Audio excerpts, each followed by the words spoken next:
Saludos a todos, mi nombre es Luis Fernando Echeverry, docente de la Universidad del Cauca.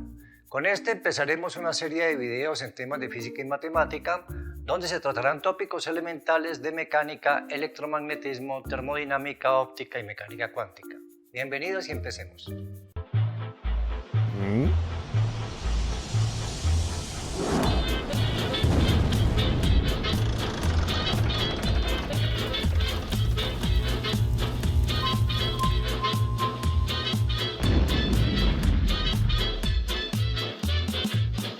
El primer tema será sobre ángulos planos y ángulos sólidos, que por cuestión de tiempo debimos dividirlo en dos partes. En la primera parte hablaremos de los ángulos planos y en un segundo video trataremos sobre los ángulos sólidos, dejando todo listo para tratar en un video posterior la ley de Gauss. Vamos a comenzar con el tema de ángulos planos, que como su nombre lo indica se definen y se miden en un plano. Para definir un ángulo plano se necesitan tres elementos: un punto denominado vértice y dos semirrectas que nacen de este punto que se denominan rayos. Los matemáticos definen como ángulo aquel sector del plano delimitado por los rayos y el vértice. Esta construcción da origen a dos ángulos, uno que llamaremos interno y el otro externo, cuya suma daría el ángulo completo. Ahora nos compete la medición de ángulos, lo que coloquialmente nos indica qué tan diferentes son las direcciones que nos indican los rayos. Existen tres sistemas de mediciones de ángulos empleados en la práctica: el sistema sexagesimal, el sistema centesimal y los radianes. Vamos a comenzar con los ángulos sexagesimales, que es el sistema de medición de ángulos más conocido. Los ángulos sexagesimales se construyen de la siguiente forma. Se tiene un punto central que es el vértice común para todos los ángulos y el plano se divide en 360 partes iguales mediante semirrectas que parten de ese centro. Cada parte se denomina grado sexagesimal. A su vez, cada grado sexagesimal se puede dividir de la misma forma en 60 partes iguales denominadas minutos, los cuales a su vez pueden subdividirse en 60 partes iguales denominadas segundos. Si la medición requiere más precisión, cada segundo se subdivide en 10 partes iguales denominadas décimas de segundo, y así sucesivamente entrando al sistema decimal. En este sistema, un ángulo recto, es decir, un ángulo formado por dos líneas perpendiculares entre sí, tiene 90 grados, un ángulo plano tiene 180 grados y el ángulo completo tiene 360 grados. Los ángulos agudos tienen menos de 90 grados y los ángulos obtusos más de 90 grados. Uno podría preguntarse de dónde sale este número 360. Hay dos hechos astronómicos en los cuales el número 360 aparece naturalmente en forma aproximada. En primer lugar, si uno coloca un sol seguido de otro, desde la salida del sol en el amanecer hasta la puesta del sol en el atardecer, cabrían aproximadamente 360 soles. Lo mismo ocurre con la luna. Desde la salida de la luna hasta la puesta de la luna, haciendo una semicircunferencia, cabrían aproximadamente 360 lunas. Es decir, que una parejita luna-sol, uno seguido del otro, formaría más o menos lo que es un grado sexagesimal. Es decir, cabrían 360 parejitas de estas en una circunferencia.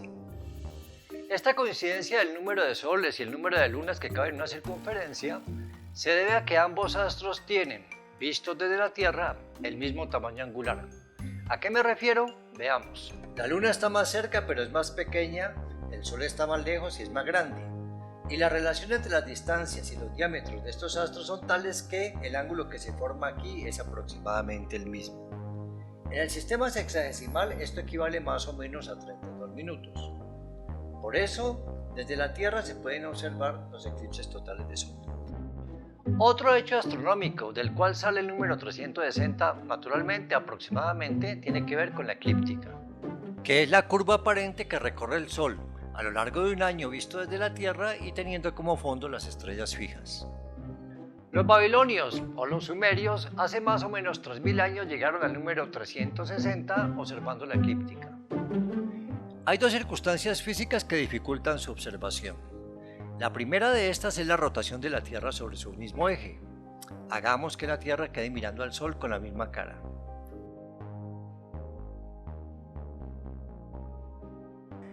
La segunda de ellas es el esparcimiento de la luz en la atmósfera, lo que nos impide ver las estrellas de día.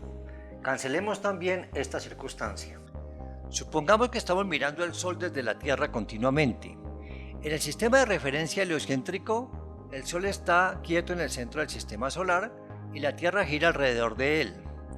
Visto desde la Tierra, el Sol estaría tapando un grupo de estrellas fijas denominadas constelaciones del zodiaco: Aries, Tauro, Géminis, Cáncer, Leo, Virgo, Libra, Escorpión, Sagitario, Capricornio, Acuario, Piscis, más o menos una cada mes. Si observamos todo esto tomando como punto de referencia la Tierra, veremos que el Sol describe más o menos una curva cerrada a lo largo de un año.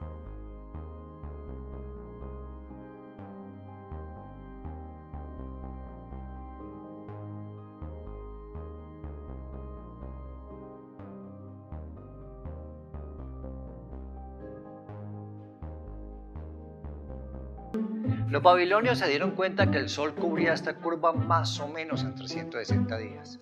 En la actualidad sabemos que esta curva se cierra a los 365 días y un cuarto aproximadamente. Otra unidad de medición de ángulos utilizada sobre todo en ingeniería civil y en arquitectura es el del grado centesimal o el gradián. Esta es la unidad recomendada por el sistema internacional.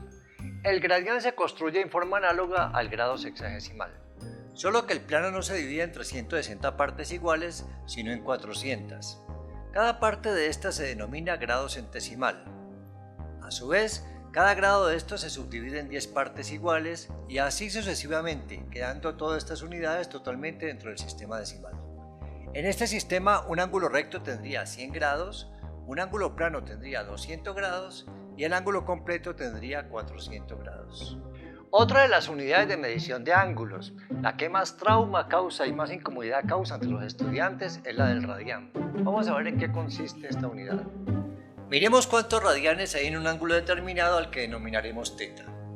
Lo que tenemos que hacer es cortar los rayos de tal manera que queden a una misma distancia del vértice. Luego, subtendemos un arco de circunferencia entre los extremos de estos segmentos. Llamemos al tamaño de los segmentos R y a la longitud de ese arco de circunferencia S. El cociente S sobre R es igual a la cantidad de radianes que tiene el ángulo, es decir, θ es igual a S sobre R. Una pregunta que puede surgir es dónde cortar, y la respuesta es donde se le dé la gana. Usted puede cortar en lugares cerca al vértice o en lugares más alejados del vértice. El cociente S sobre R es el mismo en todos los casos y es una medida de la apertura del ángulo. Si el universo es curvo, como podría resultar de la teoría de la relatividad general de Einstein, esto podría no cumplirse a grandes distancias.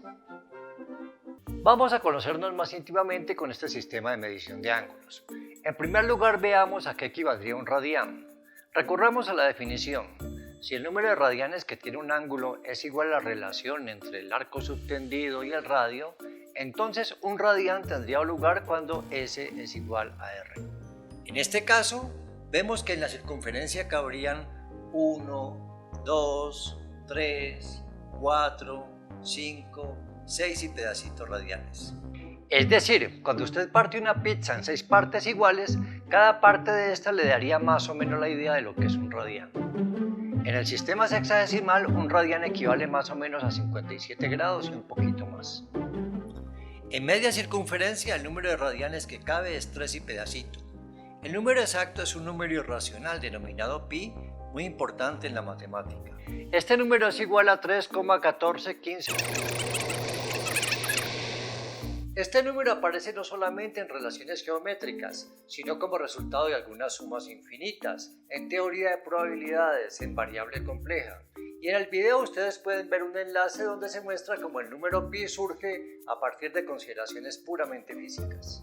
En este sistema, un ángulo recto mide pi medios radianes, un ángulo plano mide pi radianes y el ángulo completo mide 2 pi radianes. ¿Cuál es la dificultad del uso de la unidad de radianes por parte de los estudiantes?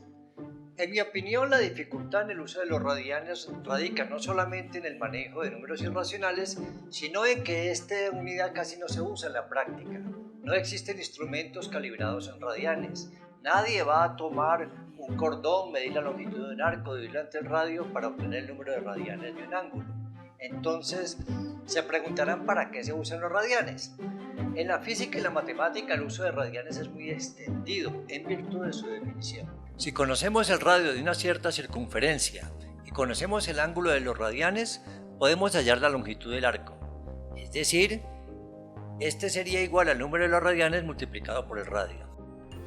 Además, en los cursos de cálculo, los radianes son las unidades que sirven como argumento de las funciones trigonométricas, algo que detallaré más adelante. Algo muy importante que se ha de notar es que los radios, es decir, aquellos segmentos de recta que parten del vértice y van a dar al segmento de arco, son perpendiculares localmente a este segmento de arco. Es decir, son perpendiculares a aquellos pedacitos de segmento de arco a donde llegan. En física, el uso de radianes es bastante extendido cuando se trata de ángulos pequeños y se puede reemplazar el segmento de arco por la cuerda.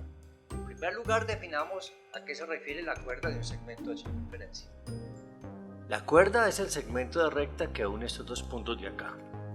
Como se puede ver, entre más pequeño es un ángulo, la longitud de la cuerda y la longitud del arco son cada vez más parecidos.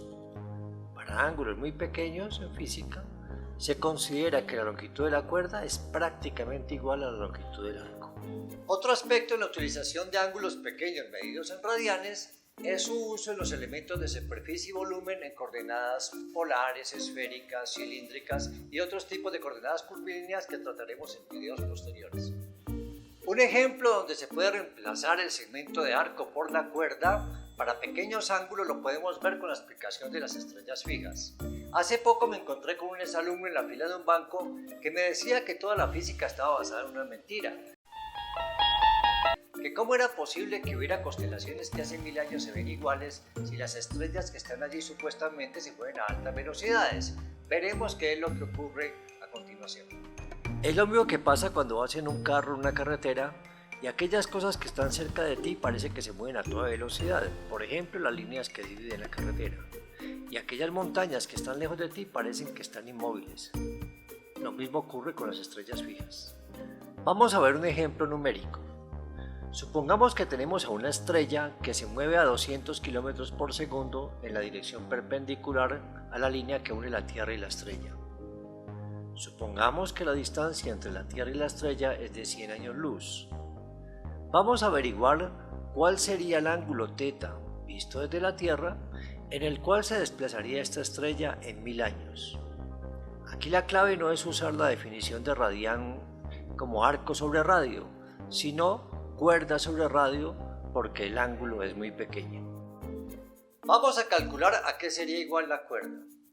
La cuerda sería igual a 2 por 10 a la 2 km sobre segundo, que es la velocidad de la estrella, multiplicado por 3 por 10 a la 7 segundos, que tiene un año, multiplicado por 10 a la 3 años, que son los 1000 años que recorre la estrella. Vamos a calcular ahora a qué sería igual el radio. Este sería igual a 100 años luz. Es decir, 3 por 10 a la 5 km sobre segundo, que es la velocidad de la luz, multiplicado por 3 por 10 a la 7 segundos, que tiene un año, multiplicado por 10 a la 2 años, porque son 100 años lo que demora la luz en ir desde la estrella hasta la Tierra. El cociente L sobre R, que es aproximadamente igual a θ, nos da más o menos 7 por 10 a la menos 3 radianes. Es decir, en un año el ángulo θ sería igual a una milésima parte de esta, aproximadamente 7 millonésimas de radián. Por eso es que ninguna persona en el transcurso de su vida observaría algún cambio significativo en la posición de esa estrella. ¿Cuál de estos sistemas usar? No necesariamente se debe usar siempre lo más riguroso de acuerdo a los matemáticos. En este caso, uno debe guiarse por su instinto de supervivencia y por su sentido común. Veamos el piloto de esta nave espacial que está siendo asediado por una nave enemiga que se encuentra en esta dirección. Un compañero podría avisar de la posición de la nave enemiga de varias formas. Por ejemplo, podría decirle que el enemigo se encuentra a 120 grados a la izquierda, o peor aún, podría decir que está a 2,1 radianes a la izquierda, y nuestro piloto demoraría mucho tiempo ubicando la nave enemiga y podría ser impactado. En cambio, una forma más efectiva es decirle que el enemigo está a las 7 y haciendo una similitud con el plato de un reloj, nuestro piloto reaccionaría inmediatamente y haría una maniobra que le permitiría escapar. Otra situación de vida o muerte puede presentarse, por ejemplo, en un examen de cálculo en la universidad. Allí el instinto te dirá que debes usar radianes. Ya para aplicaciones cotidianas puedes usar los grados hexadecimales o centesimales según sea la aplicación.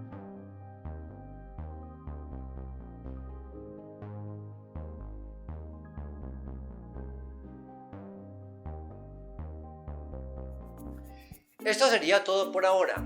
Nos vemos en el próximo video con el tema de ángulos sólidos. Hasta luego, jóvenes, y buen viaje.